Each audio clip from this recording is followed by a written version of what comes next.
8. marta je organizovana humanitarna zabava povodom Dana žena u restoranu Grillmans u Otavi. Svi prilozi sa ove zabave su išli u organizaciji 28. jun za pomoć najugroženijim Srbima na Balkanu. Pogledajte izvještaj naše reporterke Milane Mihić sa ove zabave.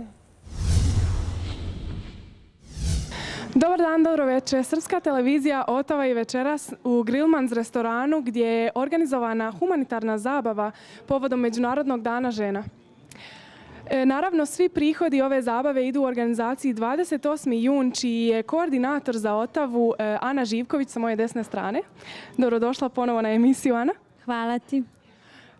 Ambijent ovakve zabave je dosta drukčiji nego ambijent u diskoteci kao što smo imali u novembru. Da li si ti pokušala da privučeš više ljudi sa ovakvom zabavom? Ne, možda će nas biti i manje. Razlog što smo ovdje zato što smo u našem restoranu među našim ljudima, našom muzikom i hranom. I ja mislim da je to divna prilika da se i mi sami ovdje zbližimo. Generalno problem naših ljudi u dijaspori je upravo to što smo otuđeni, a ako smo otuđeni jedni od drugih, kako ćemo tek održati vezu sa ljudima u domovini. Ovim putem želim da se zahvalim gospodinu Samardžiću koji nam je besplatno ustupio restoran i to je onako jedan lični doprinos ovoj organizaciji 28. jun. A koliko sredstva ste planirali da prikupite sa ovakvom žurkom? Koji vam je cilj što se tiče donacija? Pa nemamo neki poseban cilj, bit će koliko bude, najvažnije je da je to od srca. Ja sam prezadovoljna što predstavljam ovu organizaciju u Otavi, jer se do skora ovdje za nju nije ni znalo.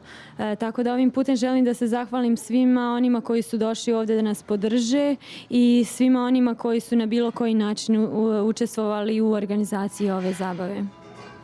A za budućnost organizacije 28. jun u Otavi, što se tiče događaja, šta Otava može da očekuje?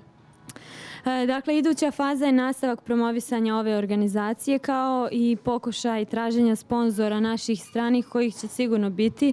Koliko i kada to zavisi od nas samih i od naše sposobnosti da što bolje predstavimo ovu organizaciju.